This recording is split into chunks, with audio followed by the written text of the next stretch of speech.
Hey guys, this is Danny from Danny Rod Gaming coming at you with a Speedroid deck list. I just used this yesterday. Yesterday was Saturday. Today's Sunday. They just announced the ban list a couple hours ago. But I thought I would still share my Speedroid deck list, considering it didn't really get hit at all, except for like one card you're gonna see. But yeah, I had a 16 person locals on yesterday on Saturday, and I ended up getting a completely undefeated 4-0 locals. I was pretty happy about that, so I thought I'd share my Speedroid deck list here. So I'll go over the deck list and I'll kind of tell you what my matchups were, and then yeah, just to share it with you. So I'm gonna start off with the main deck here, and we're gonna play 3 copies of Speedroid Terra Top, as well as 3 copies of Speedroid Marble Machine. These are your main starters for the deck. Obviously, Terra Top's the better of the two because you can just special summon it, search a Speedroid. Marble Machine is the worst off of the two, but it's still a good starter. It basically does the same thing as Terra Top. The only thing is you can't special summon it, and it has to only be on a normal. Also, it doesn't go to the graveyard, so obviously prefer you want to try to get Terra Top in your starting hand, or at least try to get to it to start your plays. But if you draw Marble Machine, I think that's totally fine too. Next up, we're gonna go into our extender, our next starter, which is Ultra Hound. Normally I don't really want to draw it, but it's still a starter. It can get you to a Rubber Band Shooter or Cork Shooter by itself. And also it has good recursion in the graveyard, as you can banish it on the following turn and shuffle back a Speedroid with a certain that matches a level of another Speedroid in your extra deck, so long as it's a different name, and basically cheat it out or special summon it.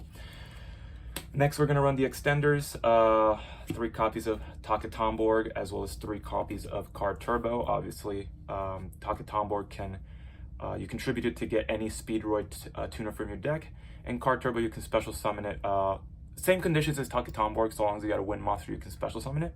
The only thing is that Taka Tomborg is inherent as a special summon, while Card Turbo is not. Also, Taka Tomborg locks you into special summoning Wind Monsters if you use its tribute effect. Card Turbo locks you into using wind effects only for the turn when you use its effect. Also, you can banish it from the graveyard to boost all of your Wind Monsters by 800 points, which can really come in handy trying to go for game. Another extender is the newer cards that came out in a previous set of Supreme Darkness, were 2 copies of Speedroid Colonel Clackers, and then 1 Speedroid Wing Synchron. Some people run this at 3. I find 2 is okay. You can kind of get away with it because if you draw one, you don't.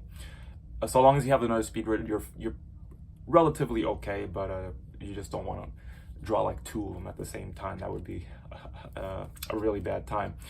And if you don't know, when Speedroid Wing Synchron is in the Pendulum scale, Clackers is able to scale it by banishing a Speedroid from your graveyard. You can Pendulum scale, if you have both of these in the scale, you can pop the Speedroid Wing Synchron, and or use its effect, and then it will destroy both of them in the scale, and Synchro Summon Clearwing. It is treated as a Synchro Summon, and whenever Clackers is destroyed, you can special summon another copy of it from the hand, deck, or grave as a tuner. Next up, some of the one-ups. 1 double yo-yo, great in the grind game. Also, when you use Rubber Band Shooter, it's one of the targets you want to go for. This and Terra Top, so essentially you just get Terra Top no matter what. Then in Daiko Duke, just 1 is fine. I don't really want to see it in my starting hand, and as well as 1 copy of Red Eye Dice. Some people run both of these at 2. One is just fine. You really just want to try and go as fast as you can and with this deck. As for the Speedroid spells and traps, we're gonna run 1 Speedroid Scratch, 1 Speedroid Wheel, and then 1 Speedroid Duplicate. I was running Speedroid Clearing Wonder, but I kind of took it out. It didn't really help me. I wasn't able to get it in rotation in the combo whenever you use Wing Synchron. And if you have 2 or more Synchro Monsters on the field when you use when you resolve its effect, that are different Synchro Monsters of different types, you can foolish a Speedroid Spell Trap from your deck to the graveyard. But most of the time I found Duplicate better, because if I get Nibiru'd, I could kind of use this to extend and still have a good end board. Scratch is good because you can use it to search clackers, and you can banish this. You can banish any Speedroid card for clackers pendulum effect. So you can just use either Scratch or Wheel or even Duplicate, and it would pretty much just get it going. One Wheel, just because you only have the one dice. So if you roll a 1 and you've already used dice, it's basically a dead card. So that's why I just have it 1. Then we got the hand traps. We're gonna run 3 copies of Ash Blossom, 3 copies of Droll. The main hand traps, Droll is the higher impact of the 2. Ash is mostly just because I want to try and avoid getting Mulch Armied. Then we're gonna run 2 copies of Nibiru. This card help is very strong this format, as many of you know, helped me out a lot. Obviously, if I use Nibiru let's say going second, I can't special summon Terratop, but if my opponent has no board to deal with my Terratop summon or no hand traps, then it doesn't really matter at that point. I do have some one-of hand traps in Ghost Mourner and Moonlit Chill, as well as Ghost Ogre and Snow Rabbit. These ones are mostly because they're cross-out targets, but also they do come up every so often, especially Ghost Mourner. Since it's a wind, you can summon it and special summon Taka Tomborg or Card Turbo, and try to go for basically try to start your plays. Then we go into our spells and traps. I'm actually running 2 Infinite Impermanence just because of some of the cards I have in my side deck. So I found 2 fine. I'm also running 2 copies of Dominus Purge, just because I do have the Ash, and this kind of conflicts with it. So if you open Ash and Dominus Purge, you have to hope that the way your opponent sequences their plays is you can Ash first and then Purge second, because otherwise you just get locked. Your Ash Blossoms get locked out if you activate Purge from the hand. And then from the spells, obviously, I mentioned Crossout Designator. Obviously, this is going to be going down to 1. So this is a 40 card deck, main deck. So you can just substitute the other 2 designators as what I'm assuming a lot of people are going to do is the 1 Triple Tactics talents that you can use, because it did get limited just today as of recording this. And the 1 Thrust. So you can kind of replace them for this, or just play like another extra Nibiru or a hand trap. Or another card I was thinking of is Salesman. You can probably run that and just make sure to side out whatever cards you're kind of worried about. So if you're worried about Droll, side them out, or just keep 1 in the deck and put the Salesman in.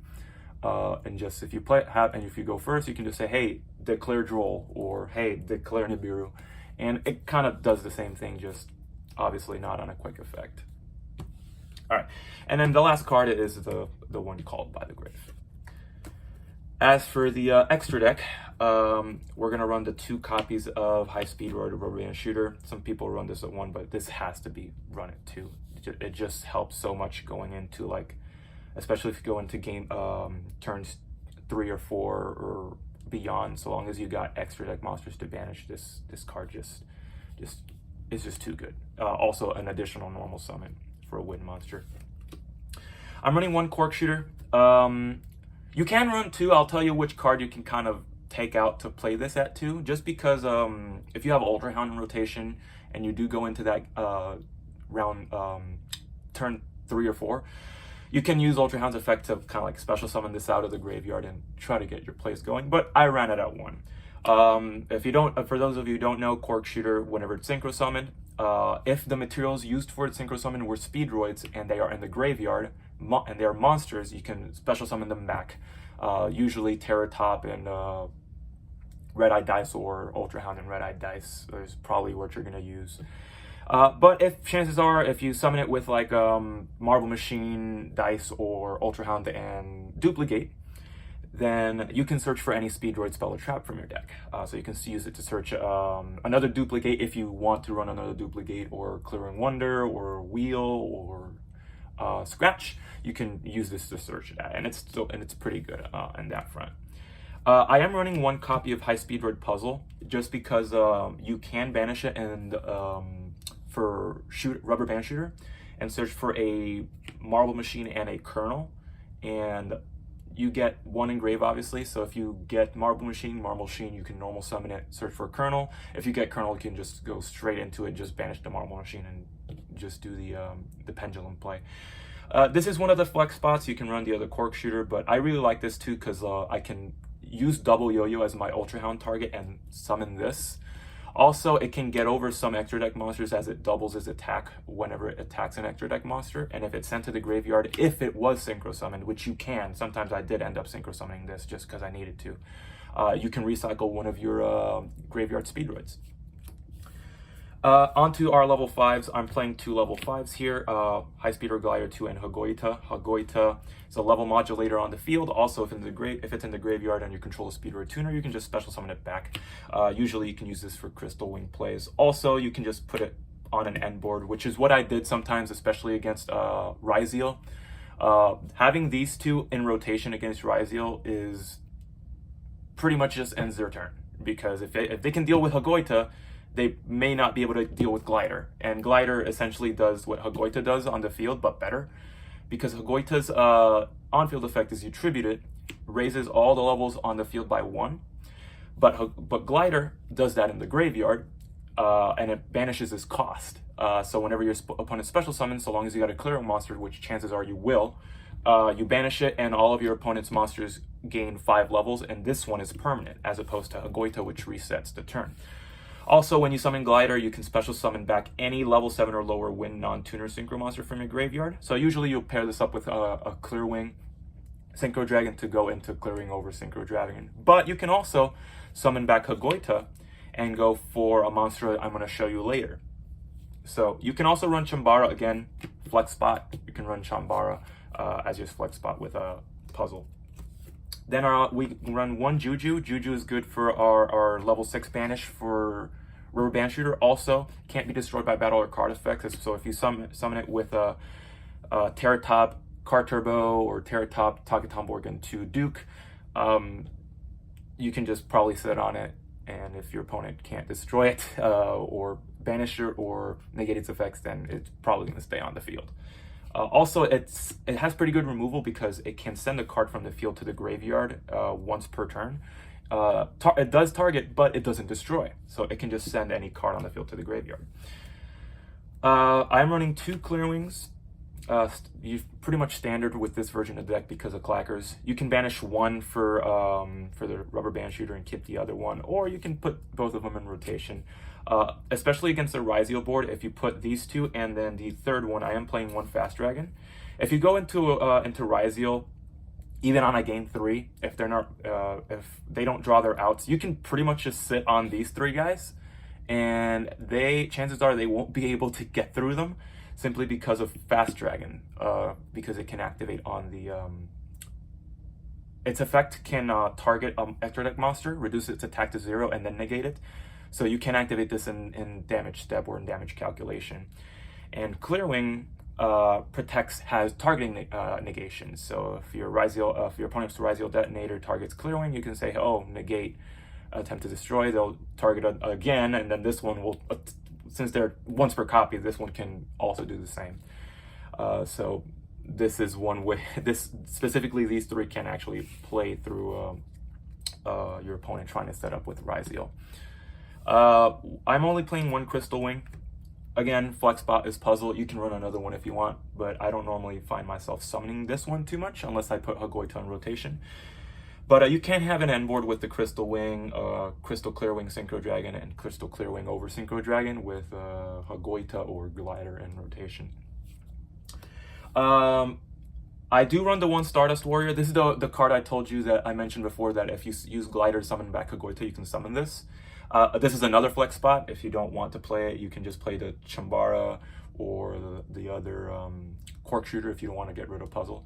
But what this is, for those of you who don't know, it's a once per turn special summon negate. So if your opponent special summons, inherent special summons, you tribute this. Obviously, the monster you're responding to can't respond to it because you're trying to negate the summon. But they can respond with other cards. And if you use the effect during the end phase, just like Stardust Dragon, you can special summon it back. Also, if your opponent gets rid of this,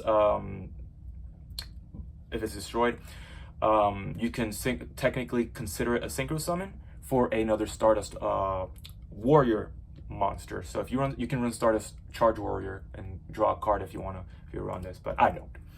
I do run the 1 copy of Crystal Clearing Synchro Dragon. It's getting reprinted in Stampede. But this is usually, you can summon it with a Clearwing and Quark Shooter.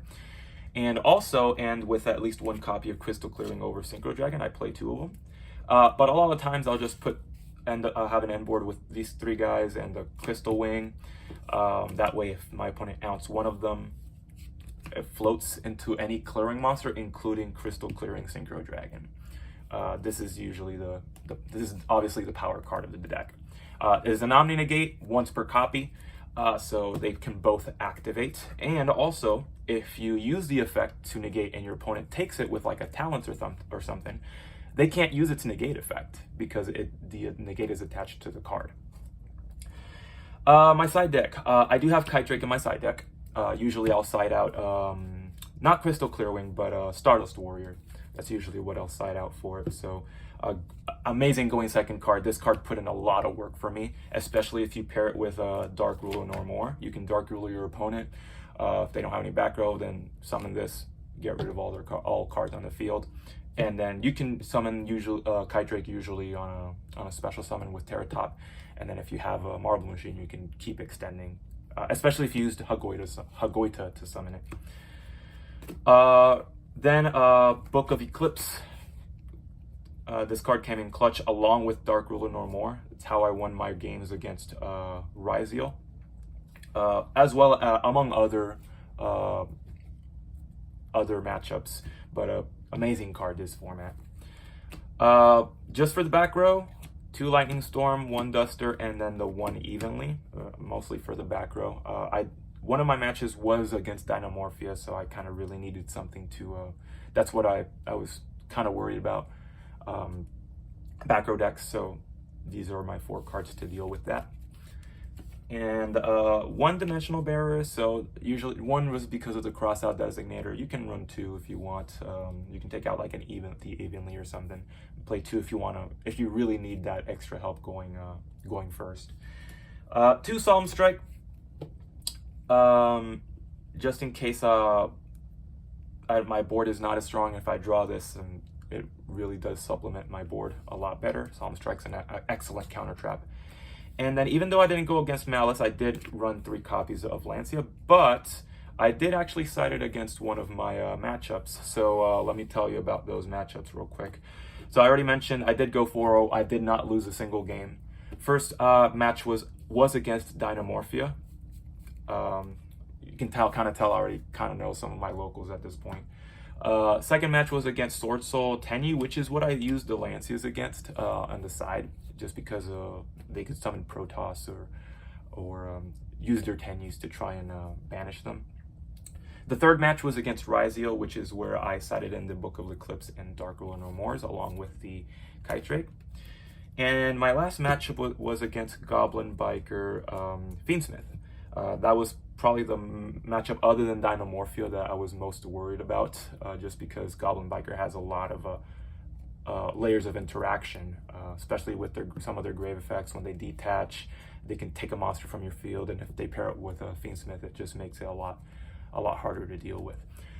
So yeah, that's the deck list, and I don't really want to do a hand here because it requires me reshuffling, and this is already I feel a pretty long video. But you can kind of look at some end boards of Speedroid online, and you'll probably find one. In any case, this was Danny from Danny Rod Gaming. I hope you enjoyed this deck list, and if you have any suggestions for this deck, to see if it works or not, just let me know. See ya.